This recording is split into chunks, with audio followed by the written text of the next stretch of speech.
اعوذ باللہ من الشیطان اللعین الرجیم بسم اللہ الرحمن الرحیم الحمد للہ رب العالمین الصلاة والسلام علی اشرف الانبیاء والمرسلین وعلی آلہ طیبین طاہرین المعصومین الذین اذہب اللہ عنہم الرجس وطہرہم تطہیرا اللہم صل علی محمد وآل محمد وعجل فرج قائم آل محمد اللہم اخرجنا من الظلمات الوہم واکرمنا بنور الفہم اللہم افتح علینا ابواب رحمتک وانشر علینا خزائن علومک برحمتک یا ارحم الراحمین۔ عزیزان محترم، معرفت نفس کے موضوع پر ہماری آپ کے ساتھ گفتگو جاری تھی اور اب تک مختلف مسائل اس موضوع معرفت نفس کے ذیل میں آپ کے ساتھ بیان ہوئے۔ کچھ سوالات یقیناً اس بحث کے دوران پیش آتے ہیں اور بنیادی مشکل اور پیچیدگی جو نظر آتی ہے وہ بعض اصطلاحات کی شناخت اور معرفت کے اعتبار سے ہے۔ مثلاً عقل کسے کہتے ہیں، قلب کسے کہتے ہیں، خیال کسے کہتے ہیں، وہم کسے کہتے ہیں۔ یہ وہ اصطلاحات ہیں کہ جو معرفت نفس کی بحث میں بہت زیادہ استعمال ہوتے ہیں، یہ کلمات اور یہ الفاظ۔ لہٰذا انہی الفاظ کے اطراف میں کچھ ایسے سوالات بھی ابھرتے ہیں کہ جن کی وضاحت ضروری ہے۔ میں ان اصطلاحات سے متعلق آپ کی خدمت میں ایک مختصر سا تعارف گو کہ اپنی گزشتہ گفتگو میں پہلے بھی بیان کر چکا ہوں، گفتگو کے دوران ان کی تعریفات گزر چکی ہیں، لیکن اب یہاں اس مرحلے پر آ کر ان کو علیحدہ سے آپ کی خدمت میں بیان کرنا مقصود اس وجہ سے ہے تاکہ افراد کے ذہنوں میں یہ بات بالکل واضح ہو جائے کہ ہمارا موضوع گفتگو معرفت نفس میں کس زاویے پر جاری ہے اور کس انداز میں ہم اپنی بحث کو لے کر آگے چل رہے ہیں۔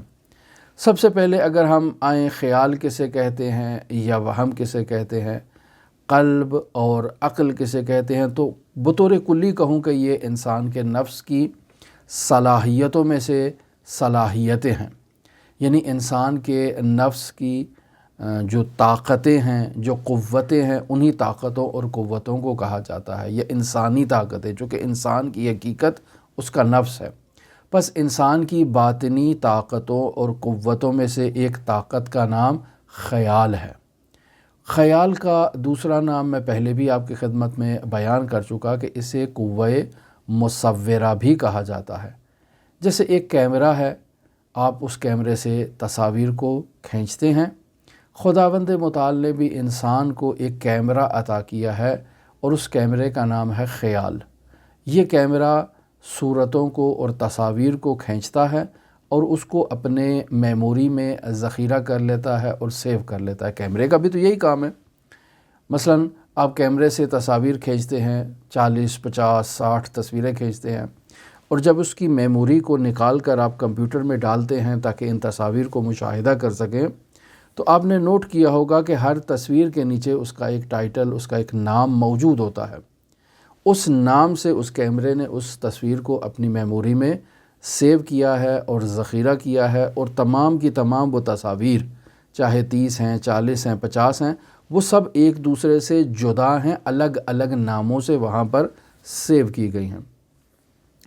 خداوند متعال نے بھی انسان کو ایک ایسی توانائی اور ایک ایسی طاقت عطا کی ہے کہ انسان جس چیز کو بھی دیکھتا ہے اس چیز سے ایک تصویر کو کیپچر کر لیتا ہے، اس تصویر کو کھینچ لیتا ہے اور اپنی میموری میں اس تصویر کو سیو کر لیتا ہے، عین اسی طرح جس طرح کیمرے میں آپ مشاہدہ کرتے ہیں۔ تو انسان کے خیال میں جو اس کی میموری ہے، جتنی بھی وہ تصاویر موجود ہیں، وہ ایک دوسرے سے مکس اپ نہیں ہوتی ہیں، کیوں؟ چونکہ ہر تصویر کا ایک نام موجود ہے اور اس نام سے وہ ذخیرہ کی گئی ہے، اور جب بھی انسان چاہتا ہے اس تصویر کو اپنے سامنے لے آتا ہے۔ یہ ہے قوہ خیال کا کام۔ پس خیال در واقع انسان کے پاس ایک ایسی طاقت ہے، ایک ایسی باطنی طاقت ہے کہ جس کا کام تصاویر کو کیپچر کرنا ہے، یعنی انسان کی قوہ مصورہ کو قوہ خیال کہتے ہیں۔ یہ انسان کے پاس خداوند متعال نے ایک باطنی طاقت انسان کو عطا کی ہے۔ انسان کا نفس اس باطنی طاقت تک کہ استعمال کے لیے انہی آنکھوں کا استعمال کرتا ہے اور تصاویر کھینچتا ہے اور انسان کے قوہ خیال کے سپرد کر دیتا ہے۔ لیکن سوال یہ پیدا ہوتا ہے کہ کیا یہ قوہ خیال مادی ہے؟ تو نہیں، قوہ خیال مادی نہیں ہے۔ کیوں؟ چونکہ انسان کا نفس مادی نہیں ہے، انسان کا نفس مجرد عن المادہ ہے۔ تو وہ قوتیں جو انسان کے نفس کی خدمت کر رہی ہیں، اس کی طاقتیں ہیں، وہ بھی مجرد عن المادہ ہیں۔ لہٰذا انسان کی قوہ خیال مجرد عن المادہ ہے، اور وہ تصاویر جو انسان کی قوہ خیال میں ذخیرہ ہوتی ہیں کیپچر ہونے کے بعد، ان تصاویر کو بھی کہا جاتا ہے کہ وہ مجرد عن المادہ ہیں۔ اب ہم بحث کو لے کر آتے ہیں وہم کے اوپر کہ کیا خیال اور وہم دونوں ایک ہی چیزیں ہیں؟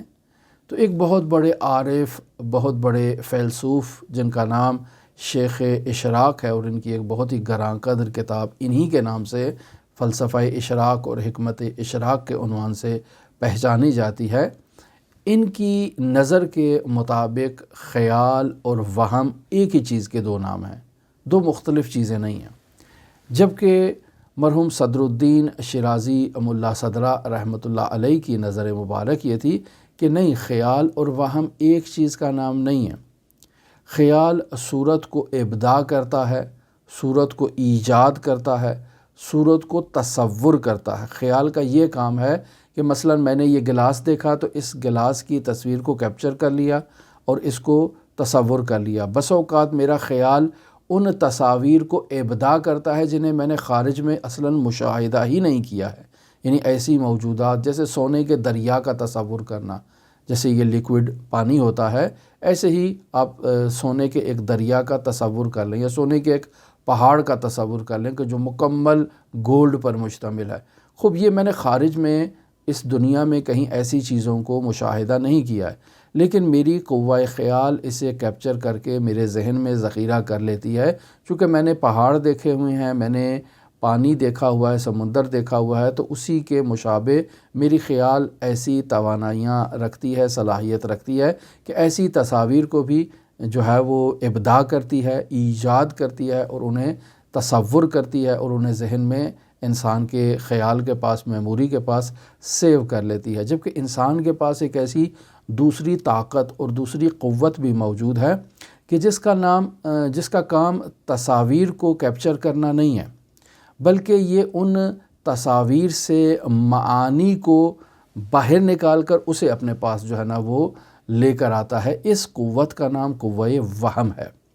مثلا میں مثال دیتا ہوں، جیسے محبت ہے، کسی نے آج تک محبت کو دیکھا نہیں ہے، یعنی کوئی ایسی آپ سے پوچھا جائے بھی محبت کی کیا شکل و صورت ہے، محبت کیسی ہے، تو آپ کہیں گے کہ محبت جو ہے وہ دکھائی نہیں جا سکتی ہے۔ محبت ایک معنی کا نام ہے، ایک صورت کا نام نہیں ہے، ایک تصویر کا نام نہیں ہے، ایک انسان کا نام نہیں ہے، کسی مادی چیز کا نام نہیں ہے کہ جسے آپ کہیں یہ محبت ہے، بلکہ محبت ایک معنی ہے۔ دشمنی اور عداوت ایک معنی ہے۔ مثلا مجھے اپنے والدین سے محبت ہے، مجھے اپنے والدین کے دشمنوں سے عداوت ہے۔ اب سوال یہ کوئی کرے کہ بھئی آپ کو والدین سے محبت ہے تو مجھے نکال کے دکھاؤ وہ کہاں پر ہے، تو کہے گا بھئی وہ نکال کر دکھائی نہیں جا سکتی ہے، وہ ایک ایسا معنی ہے کہ جسے محسوس کیا جا سکتا ہے، جسے نکال کر دکھایا نہیں جا سکتا ہے۔ اسی طرح عداوت ایک ایسا معنی ہے کہ جسے نکال کر دکھایا نہیں جا سکتا ہے۔ البتہ اس محبت کے اظہار کے عوامل ہو سکتے ہیں، لیکن وہ محبت نہیں ہے۔ مثلا میں ماں باپ سے محبت کرتا ہوں، ان کے لیے تحفہ لے آؤں گا، ماں باپ سے محبت کرتا ہوں، روزانہ ان کو ٹیلی فون پر کال کروں گا، میسیجز کروں گا، ان کو ویڈیو کال کروں گا، ان کے پاس چلا جاؤں گا، اگر میں دور نہیں ہوں تو پاس چلا جاؤں گا، وگرنہ ان سے رابطہ قائم کروں گا۔ یہ امور اظہار کرتے ہیں کہ میں ان سے محبت کرتا ہوں۔ جب ان کے پاس جاؤں گا تو ان کے لیے پھول لے جاؤں گا، یہ پھول لے جانا اظہار محبت کی علامت ہے۔ میں ان کے پاس جاؤں گا، ان کے لیے تحفہ لے جاؤں گا، یہ تحفہ لے جانا اظہار محبت کی علامت ہے۔ لیکن یہ محبت ہے؟ نہیں، یہ محبت نہیں ہے، یہ علامت ہے محبت کے اظہار کے لیے۔ اسی طرح دشمنی کے اظہار کی اور عداوت کے اظہار کی بھی کچھ علامات ہیں کہ جن کے ذریعے سے انسان اپنی تنفر کا، انزجار کا، نفرت کا اظہار کرتا ہے، اور وہ مختلف قسم کی ہو سکتی ہیں، اس کو بیان کرنا ضروری نہیں ہے۔ لیکن خود آیا وہ علامات، وہ چیزیں جس سے انسان محبت کا اظہار کرتا ہے یا عداوت کا اور دشمنی کا اظہار کرتا ہے، کیا وہ خود محبت اور دشمنی ہے؟ کہا نہیں، وہ محبت اور دشمنی نہیں ہے، بلکہ اظہار محبت اور اظہار عداوت کے وسائل ہیں۔ خود وہ محبت اور عداوت ایک باطنی معنی ہے کہ جسے انسان کی قوہ وہم درک کرتی ہے، اور یہ قوہ وہمیہ اور قوہ خیال دو الگ الگ قوتیں ہیں جو انسان کے پاس موجود ہیں، اور جس طرح سے شیخ اشراق رحمۃ اللہ علیہ نے بیان کیا کہ خیال اور وہم ایک ہی چیز کے دو مختلف نام ہیں، ایسا درست نہیں ہے، بلکہ خیال تصاویر کو کہا جاتا ہے، تصاویر کو ابداع کرنا، تصاویر کو ایجاد کرنا، تصاویر کو تصور کرنا، یہ انسان کی قوہ خیال کا اور قوہ مصورہ کا کام ہے، جبکہ معانی کو تصور کرنا بغیر تصویر کے یہ قوہ وہم کا کام ہے۔ پھر یہاں انسان کی قوہ وہم، اس کا مرتبہ قوہ خیال سے بلند ہے۔ کیوں؟ چونکہ قوہ خیال میں جو تصاویر آتی ہیں وہ عالم مثال یا عالم برزخ سے متعلق ہے۔ ہم نے جو عوالم آپ کی خدمت میں بیان کیے کہ عالم مادہ ہے، عالم مثال ہے اور عالم عقل ہے۔ عالم مادہ میں مادہ بھی موجود ہے اور تصویر بھی موجود ہے۔ عالم خیال میں اور عالم مثال میں اور عالم برزخ میں تصویر موجود ہے، مادہ موجود نہیں ہے، بس اس کا رتبہ بلندتر ہے عالم مادہ سے۔ لیکن جب آپ عالم عقل میں چلے جائیں گے تو وہاں نہ تصویر ہے اور نہ ہی مادہ ہے، بلکہ وہاں معانی ہے جو قوہ وہمیہ انسان کی ان معانی تک پہنچتی ہیں۔ بس اگر انسان دیار مرسلات سے حقائق کو بطور معانی درک کرتا ہے اور ان معانی کو قوہ خیال کے سپرد کرتا ہے تو قوہ خیال انہیں باقاعدہ تصاویر کی صورت میں انسان کے سامنے پیش کرتی ہے، وہ تصاویر جو ان معانی سے مناسبت رکھتے ہیں۔ مثلا محبت کے معنی کو درک کیا تو محبت سے مناسبت رکھنے والی تصاویر کو یا افعال کو تصویر کی صورت میں انسان کے سامنے ایجاد کرے گا، یہ قوہ خیال کا کام ہے۔ لیکن انسان کی یہ قوہ وہمیہ کہ جس کا کام معانی کو درک کرنا ہے، یہ قوہ وہمیہ انسان کی تکامل اختیار کرے گی، اور اس دنیا میں انسان جن اعمال کو انجام دیتا ہے، ان اعمال کی باطنی صورت کو انسان اس عالم برزخ میں یا اس عالم عقل میں یا جنت میں باقاعدہ اسے مشاہدہ کرے گا۔ ہر مرحلے کی ایک اپنی کیفیت ہوگی، مثلا ملائکہ کی صورت میں اسے مشاہدہ کرے گا۔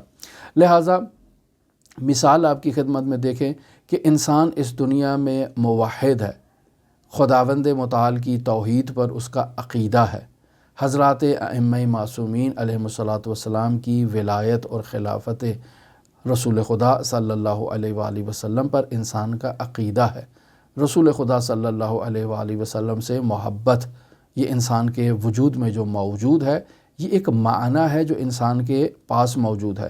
لیکن یہ سب معانی انسان کے اس عالم برزخ میں تکامل اختیار کر جائیں گے، اور وہاں انسان انہیں باقاعدہ صورت کی صورت میں مشاہدہ کرے گا، ملائکہ کی صورت میں انسان انہیں مشاہدہ کرے گا۔ مثلا بیان ہوا کہ انسان کے سامنے جب اسے قبر میں اتارا جائے گا تو ایک خوبصورت شکل میں ایک انسان اس کے سامنے ظاہر آئے گا ہوگا، تو انسان اس سے پوچھتا ہے کہ بھئی تم کون ہو؟ تو وہ کہتا ہے انا رأیک الحسن الذی کنت علیہ، میں تمہارا وہ خوبصورت نظریہ ہوں توحید کے بارے میں تمہارا وہ خوبصورت نظریہ ہوں ولایت کے بارے میں تمہارا وہ خوبصورت نظریہ ہوں جو تم نے اسلامی اعتقادات کے بارے میں قائم رکھا تھا، میں تمہارا وہ خوبصورت نظریہ ہوں کہ جس نظریے پر تم اس دنیا میں قائم تھے، باقی تھے، میں وہ نظریہ ہوں جو تمہارے سامنے ابھی اس شکل میں آیا ہوں۔ پس وہ معانی جو قوہ وہمیہ میں موجود تھے انسان کے پاس، وہ تکامل اختیار کرتے ہوئے باقاعدہ صورت اختیار کر جائیں گے عالم برزخ میں اور عالم مثال میں۔ یہ روایت جو آپ کی خدمت میں نقل کی، اسے مرحوم قافی نے جلد نمبر 3 اور صفحہ نمبر 242 پر درج کیا ہے۔ بس ہم دیکھتے ہیں کہ انسان معانی کو درک کرنے کی صلاحیت رکھتا ہے قوہ وہمیہ کے ذریعے سے، پھر وہ قوہ وہمیہ انسان کی تکامل اختیار کر جائے گی، اور یہی معانی جسے انسان اس دنیا میں درک کرتا تھا، یہی معانی وہاں باقاعدہ برزخ میں ایک صورت میں ظاہر ہوں گے، فرشتے کی صورت میں، انسان کی صورت میں، اور انسان ان سے مانوس ہوگا وہاں پر، اور ان سے محظوظ اور لطف اندوز ہوگا۔ اب یہاں بات واضح ہو گئی کہ وہم جو ہے وہ الگ ہے، خیال الگ ہے۔ خیال کا کام تصاویر کو کیپچر کرنا ہے، جبکہ وہم کا کام معانی کو اخذ کرنا ہے اور ان کو جو ہے نا وہ لینا ہے، اور یہی اس عالم سے دوسرے عالم میں یعنی عالم برزخ میں تکامل اختیار کر کے فرشتوں کی یا خوبصورت انسانوں کی صورت میں ظاہر ہوگی۔ اب یہاں بعض لوگ کہہ سکتے ہیں، ہم سے ایک سوال کر سکتے ہیں کہ علم اخلاق میں بھی ایک اصطلاح استعمال کی جاتی ہے جس کا نام ہے وہم۔ کیا یہ جو وہم آپ بیان کر رہے ہیں معرفت نفس کی بحث میں، یہ وہی علم اخلاق کا وہم ہے، وہ جو وہاں وہم کی بحث کی جاتی ہے؟ تو نہیں عزیزان، یہ دونوں ایک چیزیں نہیں ہیں۔ علم اخلاق میں جب ہم کہتے ہیں کہ انسان وہم کا شکار ہو گیا ہے، انسان کو وہمیات سے اجتناب کرنا چاہیے، تو وہاں مراد یہ ہوتی ہے کہ انسان غیر واقعی صورتوں کو جو ہے وہ اپنے ذہن میں جگہ دے دیتا ہے، اپنے خیال میں جگہ دے دیتا ہے، جن کی کوئی اساس اور بنیاد نہیں ہوتی ہے۔ مثلا انسان جو ہے وہ ایک جن کا تصویر جو ہے نا وہ کیپچر کر کے اپنے دماغ میں ڈال دے گا۔ اب یہ جن وہی ہے جسے خداوند متعال نے جن خلق کیا ہے؟ کہیں گے نہیں، یہ جن وہ نہیں ہے، بلکہ اسے میرے اپنے خیال نے ابداع اور تصور کیا ہے۔ یہ انسان کے وہم ہے اخلاقی اعتبار سے۔ لہٰذا وہم وہی ہے جو ہم نے بیان کیا کہ علم اخلاق میں وہم ایک اور معنی میں استعمال ہوتا ہے، یعنی غیر واقعی تصاویر کو کیپچر کرنا، ابداع کرنا، اختراع کرنا، ایجاد کرنا، تصور کرنا، یہ وہم ہے علم اخلاق میں۔ لیکن جب آپ اسے عرفانی اور فلسفی اصطلاح میں دیکھیں گے، معرفت نفس کی پاس میں دیکھیں گے، تو وہاں وہم سے مراد معانی کو تصور کرنا ہے، ایسے معانی جن کی کوئی تصویر موجود نہیں ہے، جیسے محبت ہے، جیسے عداوت ہے، جیسے بغض ہے، جیسے کینہ ہے، جیسے حسد ہے۔ ان کو جو ہے وہ معانی ہیں، ان کی کوئی تصویر موجود نہیں ہے۔ لہٰذا علم اخلاق کی اصطلاح کو اس بحث کی اصطلاح سے آپس میں قاطی اور مخلوط نہیں کرنا چاہیے۔ ایک بحث اور ایک کلمہ جو بطور معمول ہماری اس معرفت نفس کی بحث میں استعمال ہوا، وہ ہے قلب۔ بعض اوقات لفظ دل بھی استعمال ہوتا ہے۔ یہ قلب اور دل سے کیا مراد ہے؟ بطور معمول جب ہم قلب کہتے ہیں یا دل کہتے ہیں تو تصور میں یہی گمان جاتا ہے کہ انسان کے سینے کی ہڈیوں کے نیچے گوشت کا ایک ٹکڑا ہے کہ جو انسان کے پورے وجود میں خون کو جو ہے وہ اس کی گردش کا سبب اور فراہم کرتا ہے، یعنی خون کو پمپ کرتا ہے، اور پورے جسم کی جو نالیاں ہیں اس میں وہ خون متحرک ہوتا ہے، اور تمام اعضاء کو خون سپلائی کرنے میں جو پرزا اپنا کردار ادا کرتا ہے اسے دل کہا جاتا ہے، اسے قلب کہا جاتا ہے۔ لیکن جب ہم معرفت نفس کی بحث میں قلب یا دل کا کلمہ استعمال کرتے ہیں، یا یوں کہا جائے فلسفہ اسلامی میں جب قلب اور دل کی بحث آتی ہے تو یہ بحث نہایتی اہمیت کی حامل ہے، اور یہاں اس قلب اور دل سے مراد وہ گوشت کا لوتھڑا اور ٹکڑا نہیں ہے جو انسان کے سینے کے اندر موجود ہے، بلکہ یہاں قلب سے مراد ایک معنوی حقیقت ہے جسے انسان کا نفس کہتے ہیں۔ یعنی نفس کی اگر دوسری معنی آپ کی خدمت میں بیان کیا جائے تو نفس کا ایک معنی خود نفس ہے، اور دوسرا اس کا معنی روح ہے، ایک معنی اس کا قلب ہے، ایک معنی اس کا دل ہے، عقل بھی اس کو کہا جا سکتا ہے۔ یہ معانی ہے کہ جو ایک ہی حقیقت کی طرف آپ کو متوجہ کروا رہے ہیں۔ پس یہ قلب تکامل اختیار کرے گا، تکامل کا سفر اختیار کرے گا، یعنی انسان کا نفس جسے قلب کہا جا رہا ہے یہ تکامل اختیار کر کے نفس ناطقہ میں تبدیل ہوگا۔ بس نفس ہے لیکن یہ نفس ناطقہ کی طرف تکامل اختیار کر رہا ہے، اور پھر نفس ناطقہ سے تکامل اختیار کرنے کے بعد مقام عقل پر پہنچے گا جہاں نہ مادہ ہے اور نہ ہی وہاں پر صورت ہے۔ البتہ عقل کی علماء نے اقسام بیان کی ہیں۔ ایک مرتبہ کہتے ہیں کہ عقل عقل حصولی ہے، اور ایک دفعہ کہتے ہیں عقل عقل حضوری ہے۔ عقل حصولی میں کہتے ہیں کہ انسان تعقل کے ذریعے سے مفاہیم کلی کو تعقل کرتا ہے، تصور کرتا ہے۔ یہ عقل حصولی کا درجہ کمزور ہے عقل حضوری کی نسبت۔ کیوں؟ چونکہ عقل حضوری میں انسان تعقل جو کرتا ہے تو یہ تعقل کا بلند ترین مرتبہ ہے، اور یہاں انسان حقائق کلی کو، حقائق مثالی کو شہوداً مشاہدہ کرتا ہے اور انہیں درک کرتا ہے، لہٰذا اس لیے اس کا مرتبہ بلند ہے۔ اب آ جاتے ہیں بحث عقل کے اوپر۔ عقل کی ویسے تو یہ بات آپ کی خدمت میں بیان کر دی کہ انسان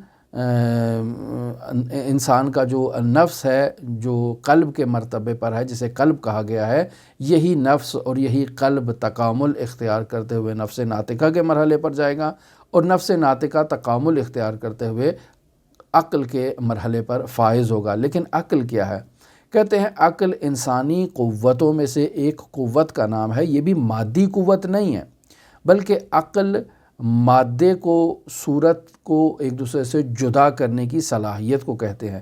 مثلا یہ میرے سامنے گلاس پڑا ہے، تو میں اس گلاس کو دیکھ رہا ہوں جو ایک مادے کی صورت موجود ہے، اور دوسرا اس گلاس کی ایک صورت ہے۔ میری جو عقل ہے اس میں یہ توانائی موجود ہے کہ وہ اس مادے سے صورت کو جدا کرے اور اسے اپنے پاس ذخیرہ کر لے، کیپچر کر لے۔ اب میرے وجود میں اس کی تصویر ہے، مادہ نہیں ہے۔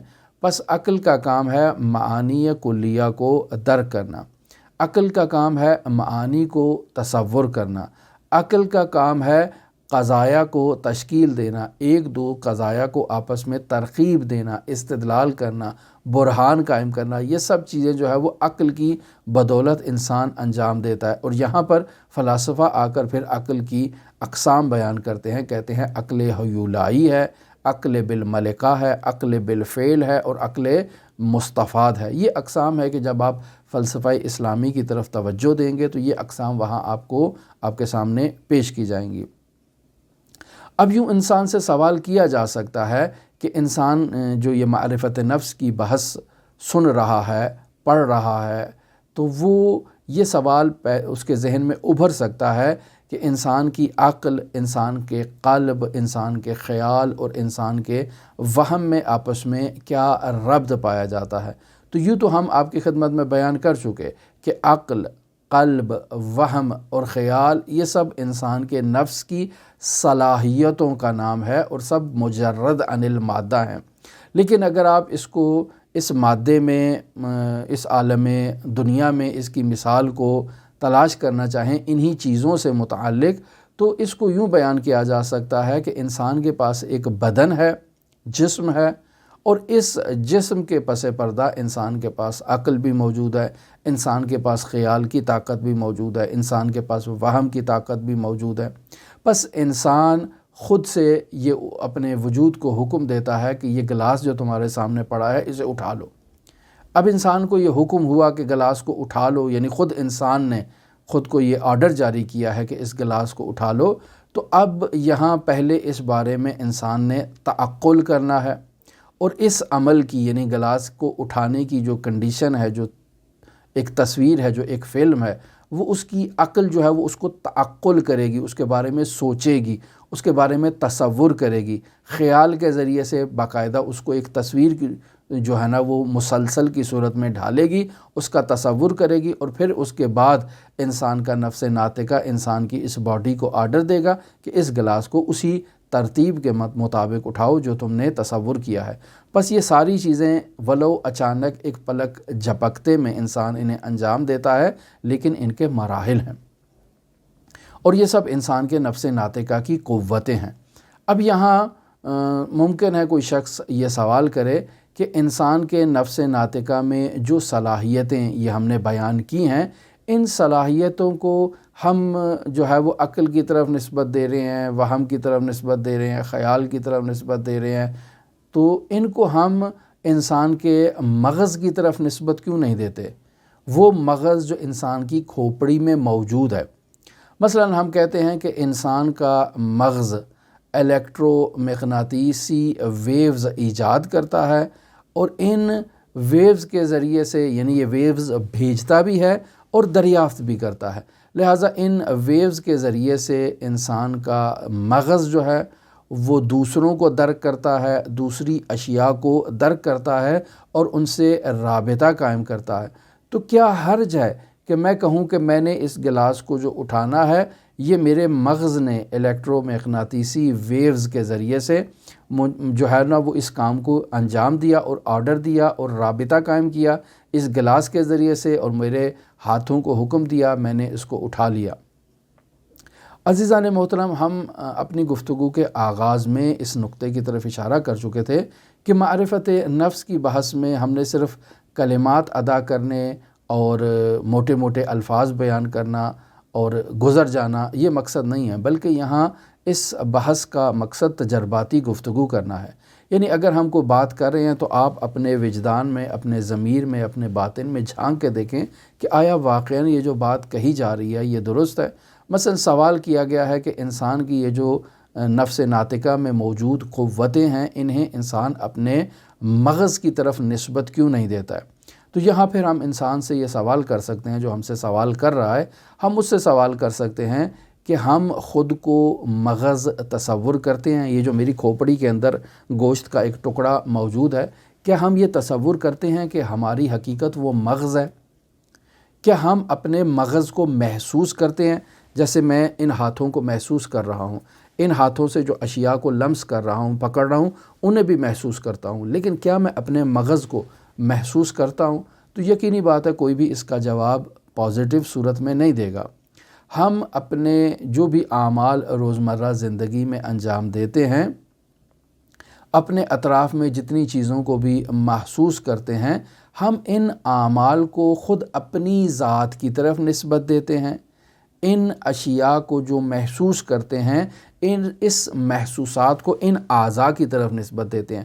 مثلا میں نے گلاس کو پکڑا تو کس نے لمس کیا گلاس کو؟ میرے اس ہاتھ نے لمس کیا ہے، ہم اس کی طرف نسبت دیتے ہیں۔ سوال ہوگا کہ کیا ہم اسے الیکٹرو مغناطیسی ویوز کی طرف نسبت دے سکتے ہیں؟ تو کہیں گے نہیں، یہ کہاں سے آ گئی ہیں الیکٹرو مغناطیسی ویوز؟ میرے اس ہاتھ نے گلاس کو اٹھایا ہے، میں نے اس کو پکڑا ہے، ویوز وہ جو دکھائی نہیں دے رہی ہیں، مثلا جیسے موبائل کے سگنلز ہیں، انسان ان کو مشاہدہ نہیں کرتا ہے لیکن وہ موجود تو ہے نا۔ تو آیا یہاں ایسی ہی ویوز ہیں میرے مغز سے اٹھ رہی ہیں کہ جو مجھے میرے ہاتھ کو اس گلاس تک لے کر جا رہی ہیں اور اس گلاس کو اٹھانے کا مجھے حکم دے رہی ہیں؟ تو کہیں گے ایسی کوئی چیز انسان مشاہدہ نہیں کرتا ہے، یعنی میری حقیقت میں ہوں، میرا مغز نہیں ہے۔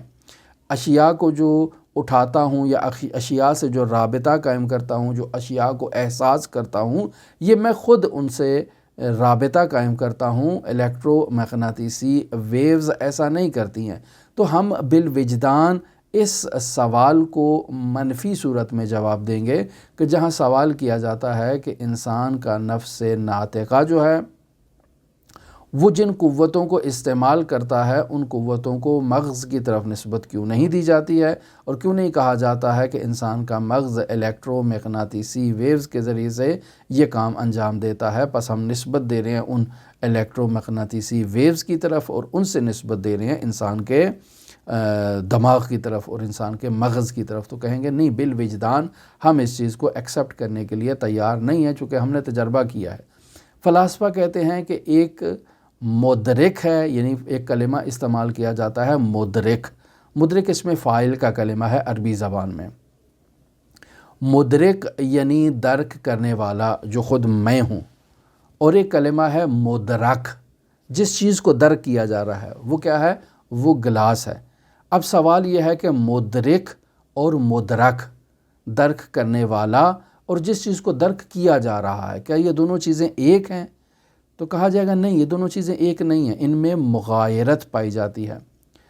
لہٰذا میں اور ہوں، یہ گلاس اور ہے، ہم دونوں ایک نہیں ہیں۔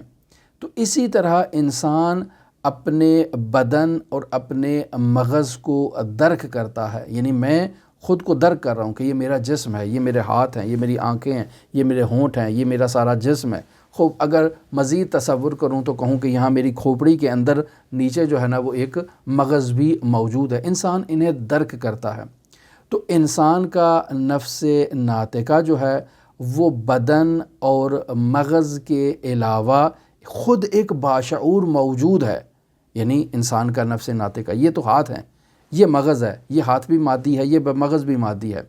خوب ان کے علاوہ انسان کا جو ایک حقیقت ہے وہ اس کا نفس ناطقہ ہے جو مجرد عن المادہ ہے، اور انسان اسے جو ہے وہ سمجھتا ہے۔ آج تک جتنی بھی گفتگو آپ کے ساتھ ہم نے 27-28 درسوں میں بیان کی ہے وہ یہی ہے کہ انسان کا نفس ناطقہ مجرد عن المادہ ہے۔ تو یہاں سوال یہ انسان کے سامنے ابھر کر آئے گا کہ یہ جو ہم اپنی زندگی میں تمام کام انجام دے رہے ہیں، سوتے ہیں، جاگتے ہیں، اٹھتے ہیں، بیٹھتے ہیں، کھاتے ہیں، پیتے ہیں، کپڑے استری کرتے ہیں، کالج جاتے ہیں، اسکول جاتے ہیں، یونیورسٹی جاتے ہیں، موبائل سے گیم کھیلتے ہیں، جتنے بھی کام ہم انجام دے رہے ہیں، ان کاموں کو مغز کی طرف نسبت کیوں نہیں دی جاتی ہے؟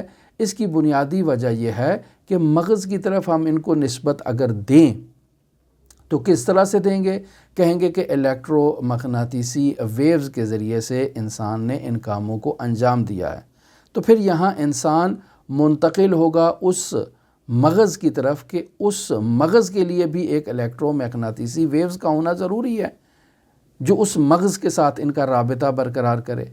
تو یہاں ایک قسم کا تسلسل آ جائے گا، دور آ جائے گا، توقف الشیء علی نفسہ کی طرف انسان کو لے جائے گا جو درست نہیں ہے، جبکہ انسان کی حقیقت مجرد عن المادہ ہے۔ یہ اگر آپ مغز لے رہے ہیں تو یہ بھی مادی ہے، اور الیکٹرو مغناطیسی ویوز جو آپ بیان کر رہے ہیں وہ اگرچہ دکھائی نہیں دے رہی ہیں لیکن آپ کی مراد ان سے وہی مادی جو ہے وہ تصور کو ایجاد کرنا ہے، جبکہ یہ درست نہیں ہے۔ اور اگر آپ اس کو تصور کریں گے تو پہلے مرحلے میں آئے گا کہ انسان نے ان جو خارج میں موجود اشیاء ہے اور اپنے مغز کے درمیان رابطہ قائم کیا، پھر اس مغز کے آگے بھی ایک رابطہ ہونا چاہیے جو انسان کی خودی کے ساتھ اس مغز کے رابطے کو برقرار کرے اس عالم مجرد کے ساتھ۔ تو یہ تسلسل لازم آئے گا اور یہ درست نہیں ہے۔ اب علم اخلاق میں اور معرفت نفس کی بحث میں نفس ناطقہ کا جو کلمہ استعمال کیا جاتا ہے تو افراد کے نفس ناطقہ میں تفاوت کی صلاحیت کو علم اخلاق بیان کرتا ہے۔ مثلاً بیان کرتا ہے کہ فلاں آدمی بہت ہی بخیل انسان ہے، فلاں آدمی بہت ہی سخی انسان ہے، یا مثلاً فلاں آدمی بہت ہی جو ہے وہ محبت کا اظہار کرنے والا ہے اور فلاں آدمی بہت ہی غضبناک قسم کا انسان ہے۔ خوب اب سوال یہ پیدا ہوتا ہے کہ علم اخلاق معرفت نفس کی بحث میں جب ہم نفس کا تذکرہ کرتے ہیں اور علم اخلاق میں جب ہم نفس کی ان خصوصیات کا ذکر کرتے ہیں تو معلوم یہ ہوتا ہے کہ اس میں تفاوت پایا جاتا ہے انسان کے نفس میں۔ تو کیا یہ الگ الگ ہیں، یعنی نفسوں کی اقسام آ گئی ہیں؟ یہاں پر اس نقطے کی طرف اشارہ کرنا چاہ رہے ہیں تو کہیں گے کہ نہیں، معرفت نفس کی بحث میں ہماری بحث وجودی اعتبار سے ہے، یعنی ہم نفس کے وجود پر گفتگو کر رہے ہیں اور ہمارا موضوع گفتگو نفس ناطقہ کا وجود ہے اور اس نفس ناطقہ کی معرفت حاصل کرنا ہے۔ اب سوال یہ ہے کہ نفس ناطقہ کو کیسا ہونا چاہیے؟ نفس ناطقہ کو بخیل ہونا چاہیے، سخی ہونا چاہیے، محبت کا اظہار کرنے والا ہونا چاہیے، غضب کا اظہار کرنے والا ہونا چاہیے، حسد کا اظہار کرنے والا ہونا چاہیے، یعنی حسود ہونا چاہیے۔ یہ وہ نفسانی حالتیں ہیں کہ جو ہماری موضوع بحث اور گفتگو سے جدا ہیں۔ ہم وجودی اعتبار سے گفتگو کر رہے ہیں کہ انسان کا نفس ناطقہ ایک ہے، دو نہیں ہے۔ منتہا یہی نفس ناطقہ واحد جو ہے اس کے اوپر مختلف حالتیں طاری ہوتی ہیں۔ بس اوقات یہ جو ہے وہ غمگین ہوتا ہے، بس اوقات یہ خوشحال ہوتا ہے، بس اوقات بخیل ہوتا ہے، بس اوقات سخی ہوتا ہے۔ یہ الگ موضوع ہے جسے علم اخلاق میں مورد بحث و بررسی قرار دینا چاہیے کہ یہ حالتیں ہیں، لیکن یہ اس کی وجودی حالتیں نہیں ہیں۔ وجودی خود نفس ناطقہ کا وجود ہے۔ ایسا نہیں ہے کہ دو نفس ناطقہ ہوں گے، ایک نفس ناطقہ بخیل ہے، ایک نفس ناطقہ سخی ہے، نہیں، نفس ناطقہ ایک ہی ہے وجودی اعتبار سے۔ اسی وجود نفس ناطقہ پر ایک مرتبہ حالت بخل کی آئے گی، ایک مرتبہ اس کے اوپر حالت جو ہے وہ سخاوت کی آئے گی۔ پس یہ اس کی حالتیں متفاوت ہیں لیکن وجودی اعتبار سے وہ ایک ہے۔ ان دونوں حالتوں میں نفس ناطقہ ایک واقعیت، ایک وجود کے اوپر دلالت کرتا ہے۔ البتہ اخلاقی اعتبار سے اب یہ کہہ سکتے ہیں کہ یہ حالت اچھی نہیں ہے، یہ حالت اچھی ہے، نفس ناطقہ کو بخیل نہیں ہونا چاہیے، نفس ناطقہ کو سخی ہونا چاہیے، الگ موضوع ہے جس کی علم اخلاق میں بحث و بررسی کی جائے گی۔ اب یہاں اگر اس نقطے کی طرف توجہ دی جائے کہ انسان کا نفس ناطقہ اس دنیا میں آنے سے پہلے بھی کیا موجود تھا، ایک عالم تھا کہ جہاں نفس ناطقہ موجود تھا، بعد میں یہ نفس ناطقہ اس دنیا میں انسان کے ساتھ آ کر اس بدن کی تدبیر کرنے لگا، آیا ایسے بحث کو بیان کیا جا سکتا ہے؟ تو کہیں گے کہ اس موضوع پر اگر تفصیلی گفتگو کرنا ہے تو ہمیں فلسفے کا، عرفان کا، اخلاق کا، کلام کا اچھی طرح سے مطالعہ کرنا چاہیے، بالخصوص علم کلام کا۔ یہ بحث علم کلام سے تعلق رکھتی ہے اور وہاں تفصیلی طور پر ان موضوعات کو اچھی طرح سے جو ہے وہ ان کا جائزہ لینا چاہیے۔ لیکن یوں اگر خلاصہ آپ کی خدمت میں بیان کرنا چاہیں تو یوں بیان کر سکتے ہیں کہ ہم اس دنیا میں آنے سے پہلے، یعنی ایک بچہ جو اس دنیا میں پیدا ہوتا ہے، پیدا ہونے سے پہلے، اس کا جنین ٹھہرنے سے پہلے، ماں باپ کا نطفہ منعقد ہونے سے پہلے، جنین منعقد ہونے سے پہلے، 4 ماہ 10 دن کمپلیٹ ہونے سے پہلے کہ جو اس میں نفخت فیہ روحی کا عمل انجام پاتا ہے، اس سے پہلے نفس ناطقہ علم خداوند متعال میں موجود تھا۔ البتہ وہاں علمی صورت میں موجود تھا، خارجی صورت میں موجود نہیں تھا۔